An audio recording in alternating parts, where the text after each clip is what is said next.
పూలను దేవతగా భావించి పూజలందించే బతుకమ్మ పండుగ సంబరాలు స్థానిక స్మార్ట్ కిడ్జ్ పాఠశాలలో శనివారం చిన్నారులు ఆనందోత్సవాల నడుమ ఘనంగా నిర్వహించారు.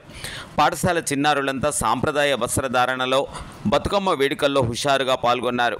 బతుకమ్మలను పలు రకాల పూలతో అందంగా పేర్చి తమ ఇండ్ల నుండి ప్రత్యేక వస్త్రధారణలతో పాఠశాలకు చేరుకుని బతుకమ్మలను ఉంచి వలయాకారంగా చప్పట్లు తాళాలతో బతుకమ్మ గేయాలతో ఉత్సాహంగా పూల సంబురాలు నిర్వహించారు.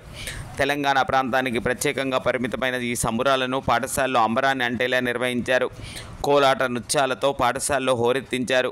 ఔషధ గుణాలు కలిగిన పూలను అందంగా నేర్పుగా బతుకమ్మలు పేర్చడంతో పాఠశాల చిన్నారులు ఆనందోత్సవాల్లో వేడుకల్లో మునిగిపోయారు. ఈ సందర్భంగా పాఠశాల కరెస్పాండెంట్ చింతనిప్పు కృష్ణ చైతన్య మాట్లాడుతూ అనాది కాలంగా తెలంగాణ గౌరవ ప్రతిష్టలను బతుకమ్మ సంబరాలు ఇనుమడింప చేస్తున్నాయని అన్నారు. ఆడపడుచుల చెరువుల పండుగగా బతుకమ్మ వేడుకలు ప్రకృతి రమణీయతతో ఉత్సవాలను ఇంటింటా నిర్వహించుకునే పూల సంబరం తెలంగాణ ఖ్యాతిని దశ దిశలా చాటి చెప్తుందని అన్నారు.